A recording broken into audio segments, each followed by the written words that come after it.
Okay, looks like everybody's sort of organized. All right, homesteading, you can go to the next one, Max. So, in 1872, and of course if you remember, in 1870 was when the Hudson Bay Company turned Rupert's Land over to Canada. Somehow they acquired ownership over something that they had just been given trading rights for 300 years before, but anyway, whatever. And they got paid for it. But in 1872, then the government of Canada, the federal government, decided to make an act called the Dominion Lands Act. And this was where they set out what we call the block survey, which is how our province is divided up, how Western Canada is divided up.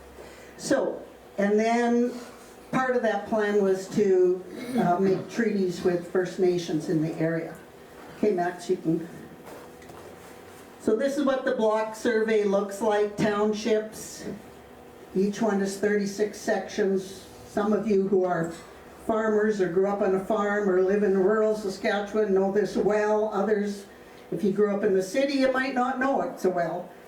Go to the next one. And this then is what it looks like when you color in the Hudson Bay Company. Part of the deal when they turned the land over to Canada was they got a whole bunch of it to sell. And so those blues, there were 7 quarters in each township that belonged to the Hudson Bay Company. So they sold those over many years. And there are still maps. We have a map from the 1930s or somewhere like that that still shows quite a lot of Hudson Bay land that they had not yet sold. And the railway, the CPR in particular, got all that sort of yellowy green stuff. There's a lot of that. A lot of that. And school quarters. Now these were not necessarily where they built a school. They were quarter sections of land that they could sell in order to support a school.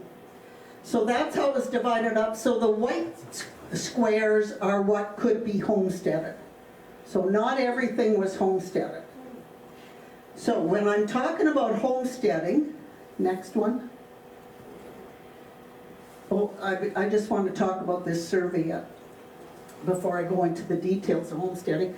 So this is, you can see it, this is like millions, thousands of little squares.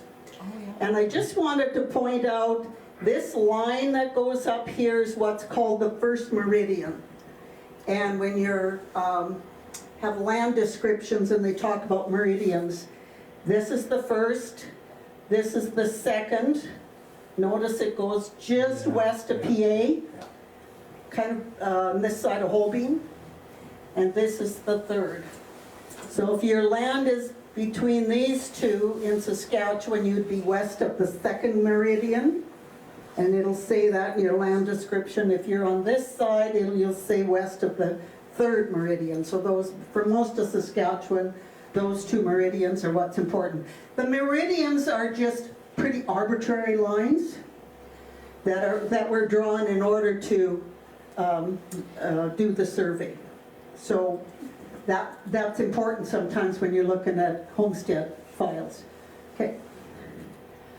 And Prince Albert, one of the important things to know first is that we were one of the first areas around here that ever was surveyed.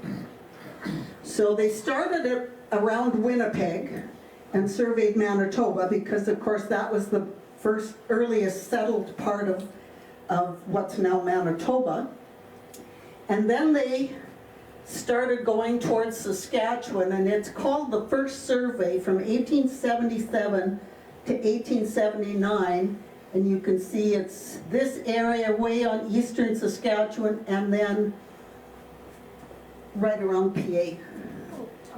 So we were part of the very first survey. Part of the reason they did that, it was kind of like a pilot project because they hadn't surveyed these big areas before, so they were learning some things about how to do it and what needed to be done. And part of it was because those were the areas that were the earliest settlements in Saskatchewan. Okay? So we were very settled, or surveyed very early. So if you wanted to take a homestead, once the survey was done and that land was available and you wanted the free land, you could buy that Hudson Bay Company land, or you could buy that school land, or you could buy some other land if somebody was selling it. But if you wanted the homesteading part of it, you had to pay a $10 fee, which seems like nothing to us now, but it wasn't nothing back then. And that was for each quarter section. And then you had 3 years minimum to cultivate 30 acres and build a house. Now that's really basic, the basic rules of homesteading. There's a 3-page handout here. I put a lot of stuff out if you want to look on the rules. There's a lot of rules. And they changed. They changed over time. So it wasn't as simple as this. This was the basis, but the rules kept changing. Okay. So for example, I just gave you some examples here. So before 1874, you had to be 21, you had to be male, and you had to cultivate and reside on the land for at least 3 years. After 1874, they dropped the age requirement to 18, and if you were a 17-year-old and you had kids, you could take a homestead.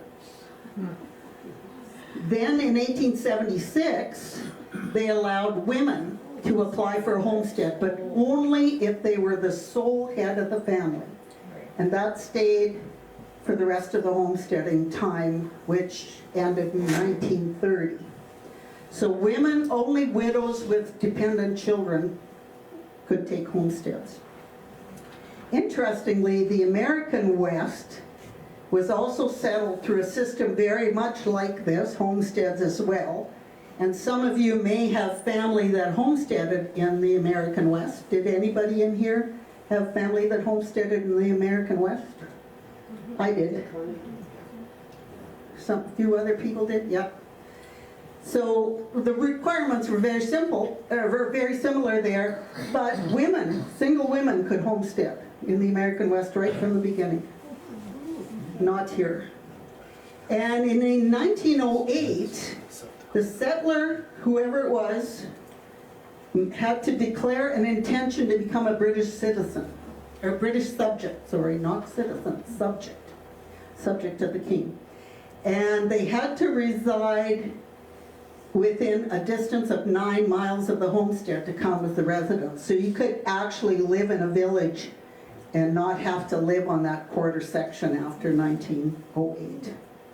So the rules adjusted as time went on. There was actually also at some point a language requirement for people to become British subjects as well. It was a few years later, so that became a problem for people that came from non-English speaking countries, because all of a sudden they had to pass an English test. Okay, Max. After you resided on that land, cultivated a certain amount, and met all the other requirements, paid your $10, and after 3 years or more, most people it took longer, you could apply for what was called the patent on your land. So you could become the owner, then you became the owner of it.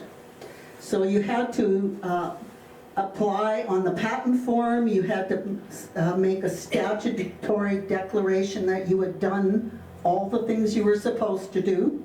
You had to you had to present your application for the entry to the homestead, and you had to get sworn statements by 2 witnesses, neighbors, that you had done all the things you're supposed to do.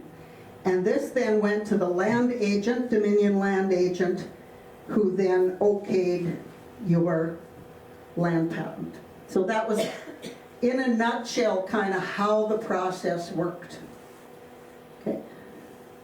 So, I had a really good help from the Saskatchewan archives, and I want to let you all know that if you're interested in homestead files, if you have homesteading in your family history and you want to look at the files, you can get them from the Saskatchewan archives. They're held there.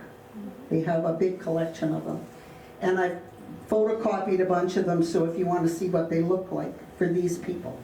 So the first one in this whole area to actually fill out pay his $10, fill out the form, and get the patent was a guy named Angus Cameron. And he was in what is now the rural municipality of Prince Albert. Now that rural municipality didn't exist back then. He was in that area that I showed you initially there that had been part of that first survey. And so his land was right by, pretty much almost in McDowell. So the third meridian, he was right on the edge of the third meridian, and that passes actually almost right through McDowell, or just on this side of McDowell. I've in the other room there are 2 tables, and there's 3 maps on those tables. Those maps come from the Saskatchewan Genealogical Society, and what they did was for each rural municipality, they went and put the first landowner on there. So on the map of the rural municipality of Prince Albert, I've marked where Angus Cameron's land was, and that's right where McDowell was. So he had a post office also. He had a little, where his land was right on what was called then the Carleton Trail that came between Carleton and Prince Albert. So he was right along there, and he was probably, I'm not sure if it was halfway along, but anyway, he was a good ways along the Carleton Trail. And so he thought, I'm going to set up a little, like, roadhouse here. So I'm sure he offered drinks and things and maybe food and so on, and he set up a post office. And the post office was called Willoughby, named after the guy who owned another piece of land right in that area. So that's what Angus Cameron did. He came from Ontario. He came originally from Scotland. He'd spent 18 years living in Ontario, had a family, brought his kids took homesteads, and his kids, he had a bunch of daughters. His daughters married all sorts of people with names you might recognize from the area, and they ended up living in PA, most of them, eventually. So that was the first homesteader, true homesteader in this area was Angus Cameron. I'm using the word homesteader specifically to mean people who have a legitimate homestead. Because people use that word for anybody who had a farm a long time ago. They call everybody a homesteader, and some of them actually had homesteads and some of them did not, in the technical sense of what I'm talking about here. So I'm meaning people who had an actual homestead. So that was Angus Cameron. The story of his family, I actually have on this table if you're interested, comes out of it's in the McDowell history book. So it tells you a little bit about him and how they got here, so that's where I got that part from. The second one was a guy named Dionys Lacerte in the RM of Buckland. So again, I have the map of the RM of Buckland out there with his homestead marked on it. It's right beside what is now, or what was then and now, Wahpeton. He was just on the kind of west side of Wahpeton. He came with his family originally from Quebec, and then they were working in Massachusetts, and then they moved here. Again, a common story. My husband's family were like that, but some of them, they came out here from Quebec and Massachusetts, and people in that area. So a lot of people from Quebec went to Massachusetts to work in the cotton mills and the wool mills there. And then they came west to Homestead. So Dionys Lacerte, there's an R.M. of Buckland history book. So I was looking for him in there, couldn't find him. Finally, just by accident, I was a few pages off my search, and I found Dennis Lacerte. And he had become Dennis Lacerte. And the last one was a guy named Teofil Kapuscinski in the R.M. of Garden River, and he completed all his homestead applications in 1910. So go to the next one.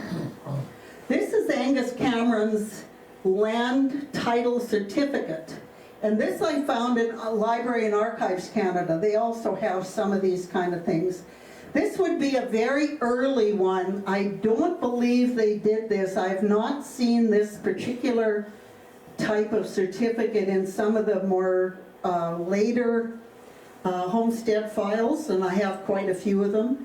So this is an early piece of paper that says that land was his. And this is a letter. This is part of his homestead file. And I'm just showing you some of these so you see what's in those files. I had one file that had 102 pages in it, and I got another one that has 1 page. It's just what's there for whatever reason that was kept. So the files can be very different. So Angus Cameron here is writing to acknowledge that he received the letter's patent and wanted it to be sent to the Willoughby Post Office, Prince Albert Settlement. So Prince Albert Settlement was that area I showed you that had been surveyed along between here and basically Duck Lake and Batoche, and that area was all called Prince Albert Settlement.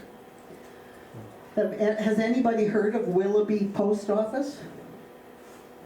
You have? I've never heard of it. There's one by Melfort too. It's not the Melfort one? No, is this one? By McDowell? I heard it out here. Okay, interesting, good. Okay, next one. Dionys Lacerte, this is the only thing in his file. This is the letter sent to him indicating that he has the patent for his homestead. So it's coming from the department, the Dominion Land Agent, and that was the person who sent out the letters. Okay. And Dionys Lacerte is buried in the Prince Albert Roman Catholic Old Cemetery. The Historical Society did a tour of that old cemetery. It's behind Canadian Tire, kind of behind that old, there's a development in that area. The Rose Garden Hospice is in there. So that's the old, and it's at the southern end of what was the river lot that went from the river past where Sacred Heart Cathedral is now and goes up the hill, and the cemetery's at the far southern end of what was the river lot. So he's buried in there, and these were his children. He survived, or she, this was Mrs. Lacerte died. I happened to find this in some, I get my husband who's a genealogist to help me do all this stuff, so that's how I find these things. His daughter, one of his daughters was Mrs. Alex Goldhawk, and another one was Mrs. Harry LaCroix.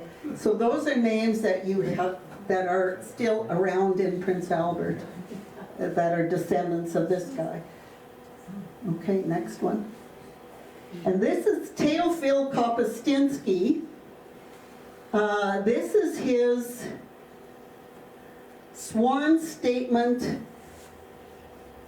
to apply for the homestead patent. So he has to fill all this out, saying how many cattle he has, how many buildings, does he have a barn, does he have a house, all of those kind of, does he have land fenced, does he have pasture, how much is in crop, and on, and he has to sign that. one of the things I found interesting here, and I'll show you in the next slide, this little note up here, he says, my name written in Russian is, and he spells it here like I spelled it there, Kopustinski. It's written on the application with a C, because that's how probably the land agent filled it out. Anyway, go to the next one. So then when we tried to find him, so I think Teofil Kapustinski at the top is how he actually spelled his name, but of course it was originally in the Cyrillic alphabet, so it was very hard to make, they had to make the switch into the Roman alphabet and then spell it. And notice, so he came from, he always says Russia, and he probably came from a part of Ukraine which was part of Russia at the time, but he is Ukrainian. It says in several places that he is Ukrainian. So his son, this is his son, who came here and also took a homestead. So his name, his son, we don't know when he changed his name, probably when he came, was Kapustin. And now notice, the son's children, the name is spelled a little differently, with an A instead of an I. Anyway. That's why my dad said that at every Ukrainian wedding there was always a fight over the proper spelling of Olexin, because there was the OLEKSYNs and the OLEKSIN and OLX. S-Y-N, yeah. And there would be debates at every Ukrainian wedding he went to. I think alcohol may have been involved. I got the baptismal certificates for my mom's family who were Ukrainian, and there were 12 of them, or 11 of them, and I swear to God, there were 11 different spellings. They were all spelled. Okay, go to the next. And these are all related, I'm pretty sure. Oh yeah, they are. Yeah, they are. And it's all different spellings. Yeah, because I mean, he's listed in the genealogy family history thing as his son. Go to the next one. Oh, sorry, that's the next one. Those are the spellings I found, and more, of Kapustinski. So when he's on the R.M. Garden River map over there, you'll also see, if you go look, right around his name and the quarter section that his homestead was, his son and probably a brother, there were the number of people named Kapustin or Kapustinski or something related to that all around him. So, and somebody reminded me that kapusta is cabbage. So, and you see Alex, he came from Ukraine with his father Teofil Kapustinski, so he was Kapustin. So, it's interesting when you start trying to find these things and who belonged to where and who was connected to who, and why do all these people around him have sort of a similar sounding name, but it's not the same, and it gets complicated. Okay. So there were also in this area a number of women homesteaders. I did a whole research essay on women homesteaders of Ukrainian and German background some years ago, and there's also a book over here called Women Homesteaders of Saskatchewan. If you're interested in that topic, it's done by a historian called Sandra Rawlings Magnuson. She has done a lot of work on that. So from her book, she says that Sarah Mackay married to George Mackay, because of course if you live in PA, you know there's Mackays everywhere. And actually there are two Sarah Mackays, which confused us for a while. But the one married to George was the second woman to apply for homestead in Saskatchewan. And that was 1882. But she didn't, see, she applied around the same time that Angus Cameron did.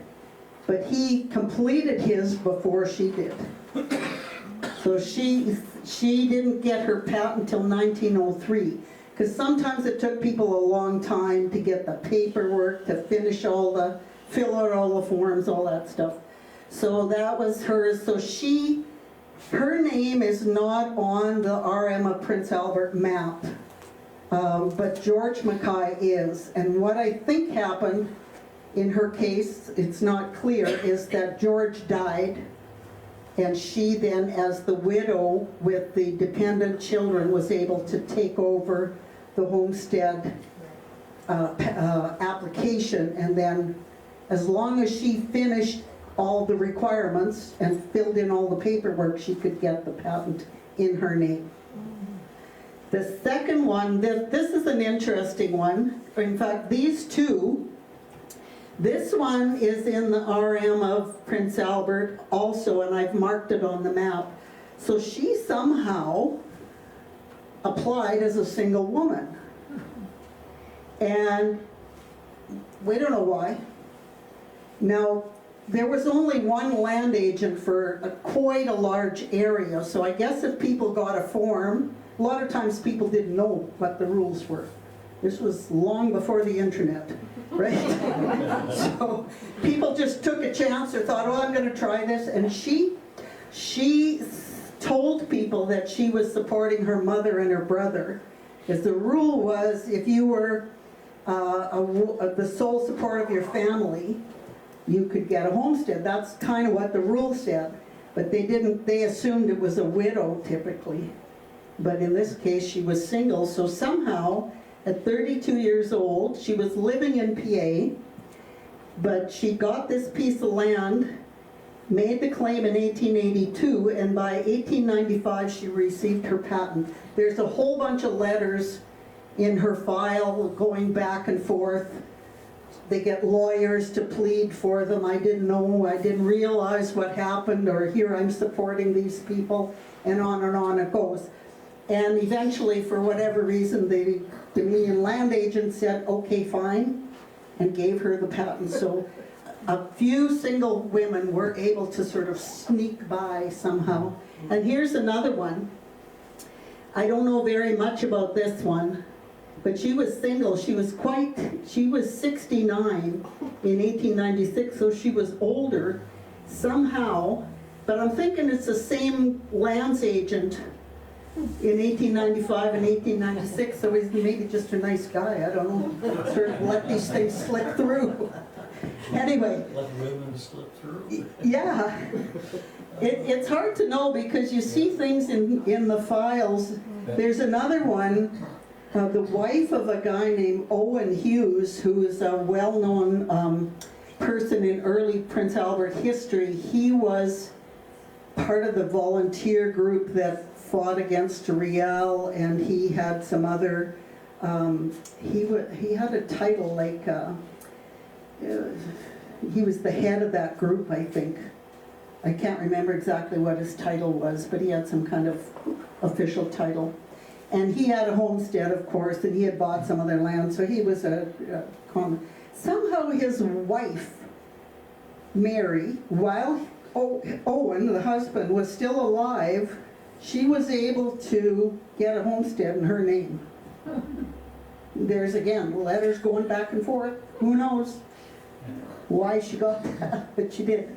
Like a legitimate homestead, not a bought piece of land. She would stop writing letters. Maybe. I said fine. There were lots of letters.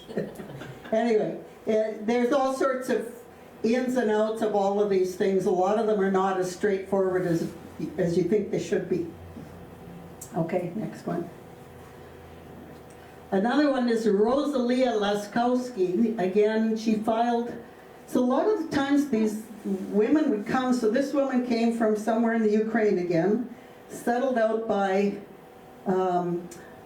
she's like in that area where Kapustinski was, around Strong Pine. There's a lot of Ukrainians and Polish people in that area that came. They kind of knew each other, or maybe they just went there because other Ukrainian Polish people were there.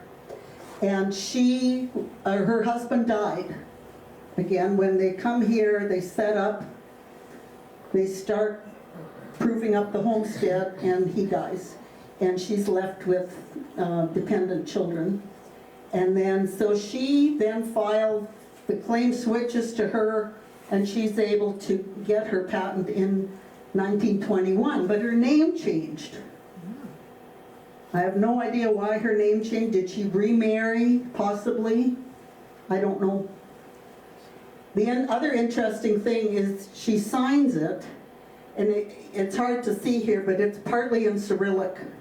So it's kind of, you can see Rosalia, but this is not the right letter, and there's some other letters in there. So it sort of looks like Rosalia Leskowski, half in Cyrillic.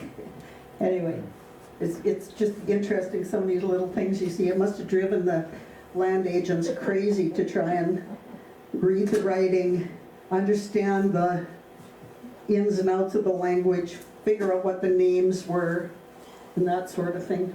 Okay. And the last one I'll show you, just of the individuals, is a woman named Mary Zadrill. And the same thing, she comes with her husband John, and there again there's Zadrills in this area that you probably know. And she's widowed. She applies to take over the homestead, but it's not her husband's homestead, it's her son's homestead, who is also called John. So I had to really read the thing to figure that out. How did that happen? So yeah, he died also. And she took over his homestead, and she signed with an X. So on her form here, there's an X and then a little thing below there that indicates there was a witness. So some of the people who came were not literate. She got her patent in 1920. I looked into that light. Okay, next. Okay, so we can we've looked at some individuals here. We can also make some generalizations about the people who took homesteads. Most of them came, almost all of them came, because of what we could call like a push-pull. For something was pushing them out of their own country. Usually it may have been a war. My great-grandfather probably left Germany because the Prussians would come and take young men into the army forcibly. And if you didn't want to go in the army, you had to hide and hope they never found you or leave. So he came. My great-grandfather on my mother's side probably left what was Galicia at the time because there was not enough land. They had little pieces of land, and then they'd have a family of 6 or 7 or 8 kids. What do you do with that? So a brother stayed behind. A brother came, brought his family, and so that was the reason. So often it was an economic push or some other kind of social push, often war. Sometimes there were religious reasons, and you may know the Mennonites left, and the Hutterites left Europe to come to North America because of their religious practices were no longer allowed in Russia, where most of them were living at that time. So there were often those kind of things. And then, of course, the pull of what was called free land at the time. It wasn't real easy. It wasn't easy land. It was technically free, 10 bucks, but not easy. Most of them came with small groups or families. And you can see it if you look on those, and I talked about Kapuscinski. They came as a family. There were a bunch of them. The parents, they would have adult male children who could take a homestead. They would homestead close together. Sometimes the widowed mother would homestead and an adult son would be nearby, those kind of things. Or they'd come with a community. My mother's family came from an area of it's now in Poland, but at the time was in Galicia, but it was people all from that particular area in Galicia, and they came to a particular area in Saskatchewan. And they kind of all settled there, most of them together. That's like all those ones by Munster came from Minnesota. Yeah. Well, that's where the Gerwings came, all the same place. From Minnesota. Yeah. Because there was all those Munster, I read some St. Peter's history. Yeah. That was another reason people came, was that was the land company. Land companies, the government would often grant areas to land companies, and the St. Peter's Colony Land Company that Mike and I both come from was set up in Minnesota, and it was almost all what they wanted was German Catholic. No. And a few Ukrainians in it. Ukrainian. Our family's not from there. We're from, Yeah. my last name's from Bemidji, and my mom's Yeah. from the Yeah. Anyway, that's mostly what it was. So it would be something like around, for example, Esterhazy Yeah. was set up as a colony by a guy named Count Esterhazy from Hungary. You know, so groups that come like that with a land company, and there was actually a land company around Prince Albert. I forget what it was called. It didn't stay, it didn't last for very long, but there was a land company here. And I think if you look on those maps, once in a while, there's a few little pieces of land that have that land company on them. Most of them, those homesteaders, couldn't make a go of living here without jobs. Some kind of outside job. The men would often go and work on the railroad or build a highway or work for somebody else who was more established. And the women, they would take in washing, they would sell butter and eggs and all that kind of stuff, or housekeep for somebody, or anything that they could do to earn a little cash to make some money, because there were still lots of costs. You had to buy equipment. You had to pay for, sometimes you had to pay for somebody to help you clear your land. One of the, well, I think it's on the next slide, I'll show you, go to the next one. No, I'll talk about bureaucracy first. There was quite a bit of bureaucracy. I've kind of talked about this already. People with not a lot of English lots of times, or people that didn't have a lot of education, certainly were not used to filling out forms, but they had a lot of forms even back then. We always think that's a curse of the modern age. It's not necessarily. They had to fill out all those forms in English with correct names. The Dominion land agents had to collect all that paperwork. They had to go out and inspect the homesteads. They didn't do every one, but they did inspect quite a few of them and make sure that people weren't lying on their forms. And there are often these difficult questions that I talked about. You know, somebody would die, or somebody would give up their homestead and want a different one, and all these things. So there were often complex situations that people had to hire lawyers for, and the Dominion land agent had to refer this to the headquarters in Winnipeg, which is the headquarters of the Northwest Territories, because up till 1905 this was the Northwest Territories, or the government in Regina after 1905, or it would go to Ottawa for resolve. So there was a lot of bureaucracy and lots of complications, as I've sort of talked about already.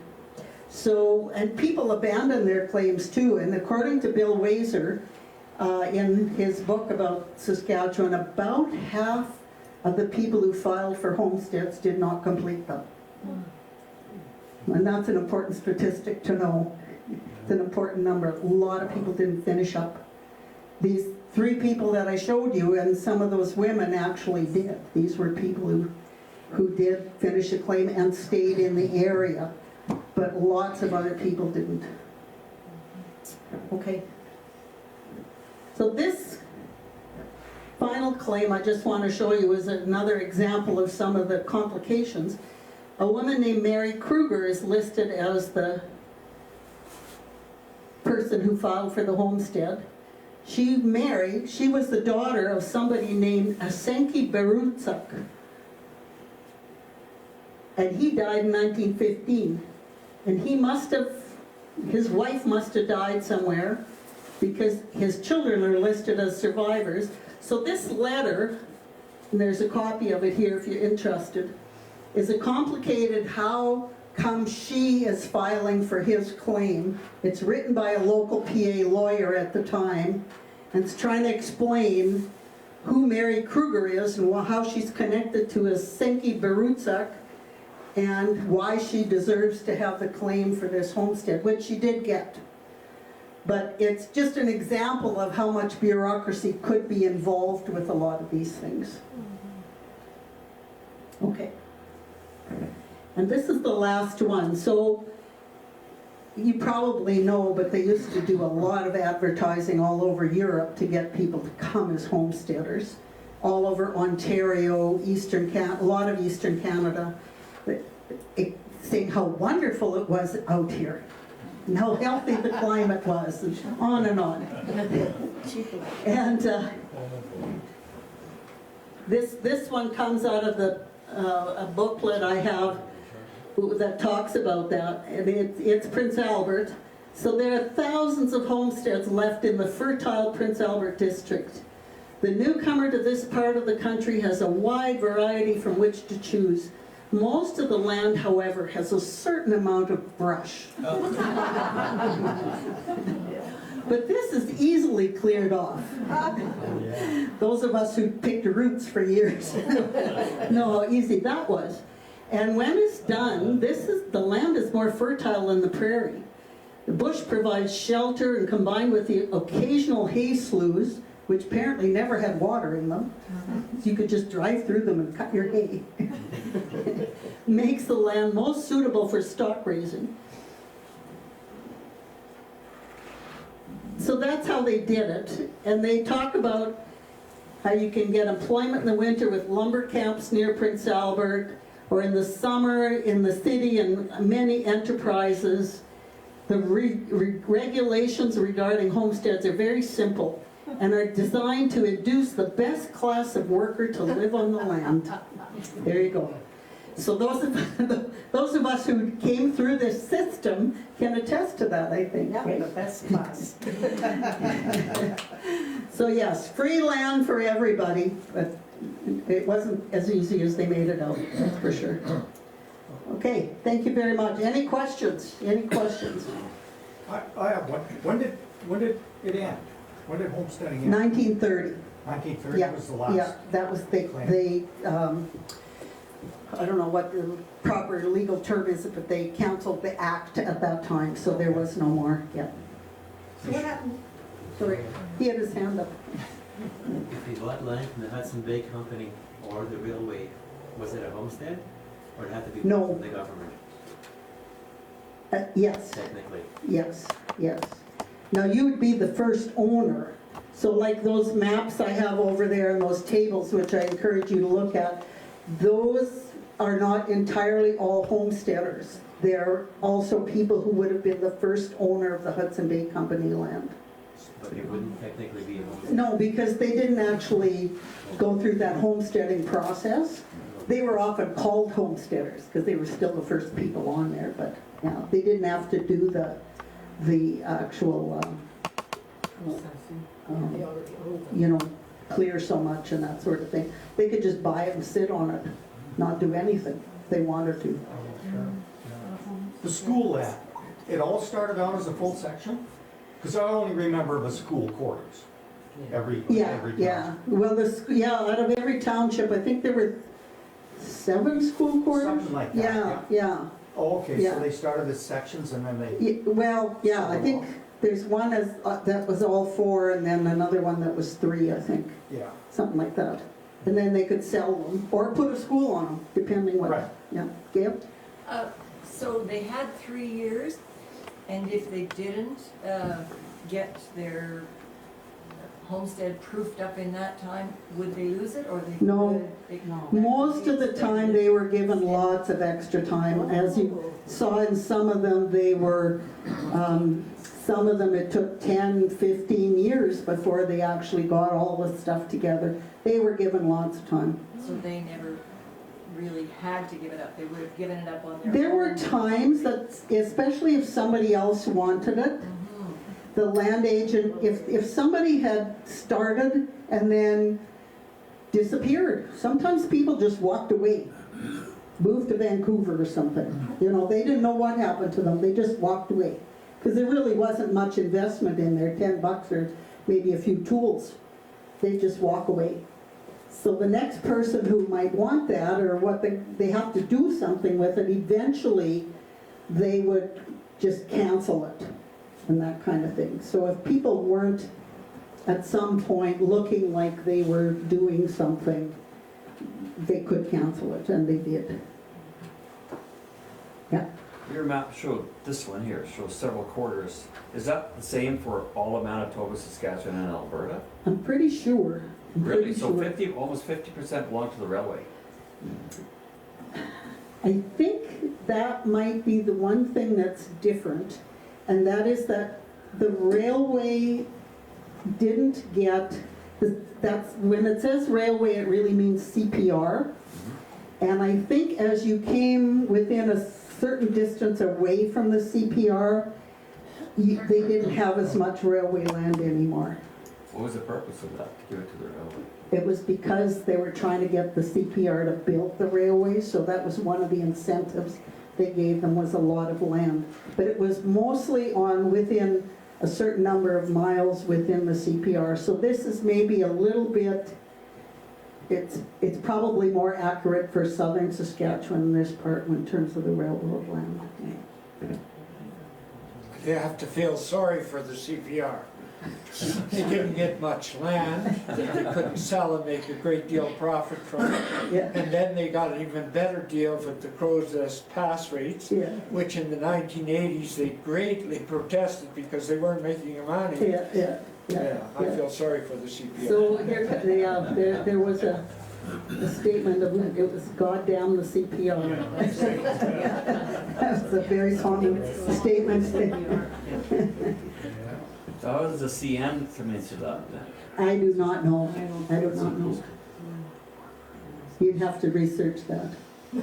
CN's several railroads put together though. That's right. It was the Canadian Northern and some other, yeah. But they still, I don't think they got land.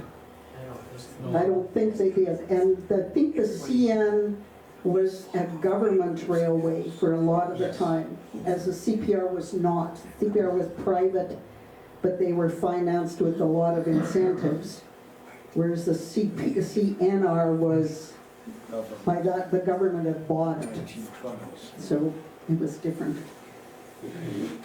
How did the soldiers work Oh, into this? that's a good one. Soldier settlement, yes. In fact, if you look at those maps, you'll see soldier settlement. I'm not an authority on soldier settlement, but after the Boer War, which was the war that Britain fought against the, in South Africa, against the Dutch, and those soldiers from Canada who fought in the Boer War, and maybe some of the British ones, I'm not sure, received a settlement called a soldier settlement, and they could get a free quarter section of land in Western Canada. And most of them sold that land, so that was another place where people could buy land. And if most of the time when there were occasional single women who did come and get land out here, but most of the time they would buy it, and often it was like soldier settlement land, that sort of thing. And then after World War I, there was also soldier settlement land. I'm not exactly sure how they designated that, probably empty quarters at the time when they were empty, because most of the soldier settlement was done after the, this was all designated. So they would have had to maybe just go in and pick one that nobody had homesteaded yet and designate that for soldier settlement. Did any get land after World War II? No. Nothing. You got, I think, money Yeah. to buy land after World War II if you'd been in the service. Or education, they paid. Or, yeah, you could do what you wanted with Buy a it. house or whatever. Yes, But there yes. was no land. I think, There was no land designated for soldiers. It was only after the Boer War and World War One. I think they got dibs on military land. Maybe, I don't Under know. VLA. Yeah, If they were selling, if the military, because the military had training bases True, all over true. Western Canada. yeah. The reason I'm saying this, because my dad bought VLA land. Oh, And okay, he had right of first refusal. You would apply, okay, and veterans have the right of first Right. refusal to buy that land at fair market. okay. Yeah, okay, good, thank you. That's only one Yeah. instance, so use that. But it wasn't designated land, it was, Well, land that in the his military- instance, it was an air force, it was a section of land. right, where- like around Dundurn or something like Yes. that, yeah. Well, it was by North Battleford. Okay, Yeah, yes. and it was a training airport with the old Yeah. American hangars. And Right, when they, at the end of World War II, because it was overseas, you could apply if you were overseas. Anybody could apply, right, but veterans had yeah, first options at fair market value. That's only one instance, so don't use that as a no, as a no, benchmark. I'm not, but that's And I'm good, sure it's they good had- to know because, They full had an airport. Yes. I'm yes, sure there was military land throughout, as like training bases. yeah, It was considered, well, I don't know, VLA.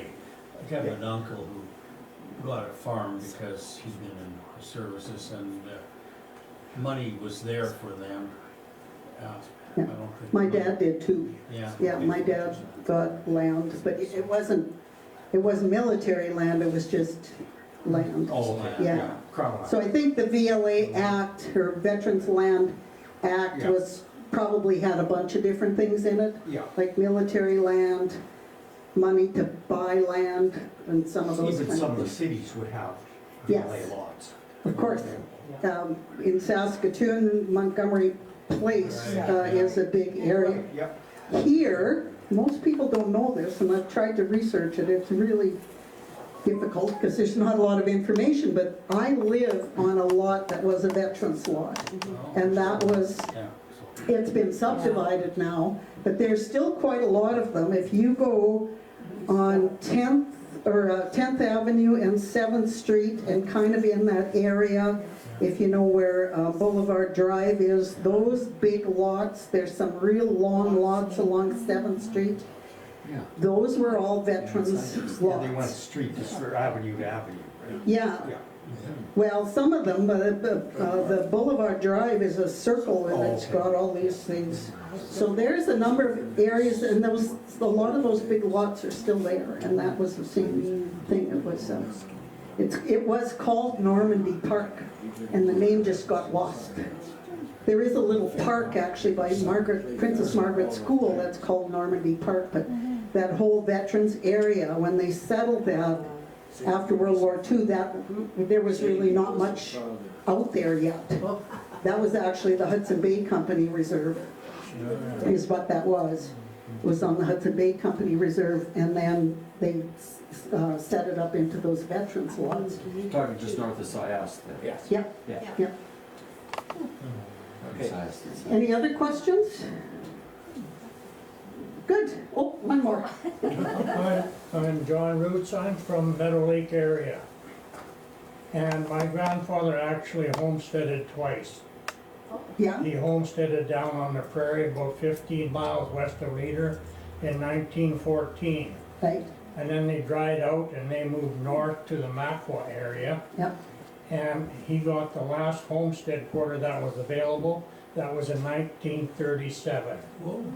Oh, see, I thought they canceled, they stopped it in 1930. They must have kept it in certain areas. I guess that quarter was still available Okay. because he homesteaded that. My dad couldn't get the homestead because he was too young. Right.